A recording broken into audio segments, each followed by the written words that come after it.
80, 90 காலகட்டங்கள்ல காமெடி அப்படின்னாலே கவுண்டமணி செந்திலுடைய பெயர் தான் டாப்ல இருக்கும். பல ஹீரோக்களை விட அதிக சம்பளம் வாங்கும் நடிகர்களாக அப்போது ஒரு காமெடி நடிகர்கள் அப்படின்னா அது இவங்க 2 பேரும் தான். இவங்க இல்லாத படங்களே இருக்க முடியாது. அது மட்டும் இல்லாம பல ஹீரோக்களை விட இவங்களுக்காகவே பல திரைப்படங்கள் பல மாதங்கள் திரையரங்குகள்ல ஓடின சம்பவம் எல்லாம் இருந்துட்டு இருக்கு. சோ இன்று வரையிலுமே மீம் டெம்ப்ளேட்டாக பலரையுமே ரசிக்க சிரிக்க வச்சிட்டு இருக்காங்க.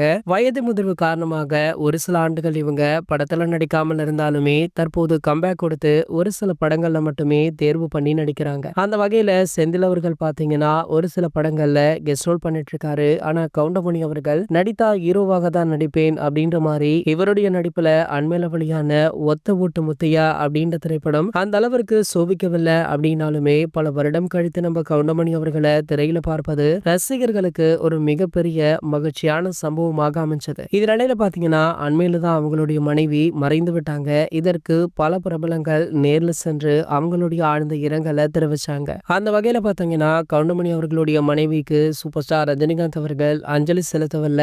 இதுவுமே ஒரு பேசு பொருளாக மாறுச்சு. சூப்பர் ஸ்டார் அவர்கள் பாத்தீங்கன்னா கோவையில மிக முக்கிய இடங்கள்ல ஜெயிலர் 2 ஷூட்டிங்ல இருக்காரு. படத்துடைய முக்கிய காட்சிகள் அங்க படமாக்கப்பட்டு வருதா. சூப்பர் ஸ்டாரும் நம்ம கவுண்டமணி அவர்களுமே நெருங்கிய நண்பர்கள் அப்படின்றதுனால சூப்பர் ஸ்டார் அவர்கள் தற்போது கவுண்டமணி அவர்களை நேர்ல சந்தித்து அவருடைய ஆழ்ந்த இரங்கலை தெரிவிச்சிருக்காரு. தெரிவித்தது மட்டுமல்லாமல் மன்னிப்பும் கேட்டிருக்காராம். சோ இந்த தகவல் தற்போது வெளியாகி சமூக வலைதளங்கள்ல வைரலுமே ஆகிட்டு இருக்கு.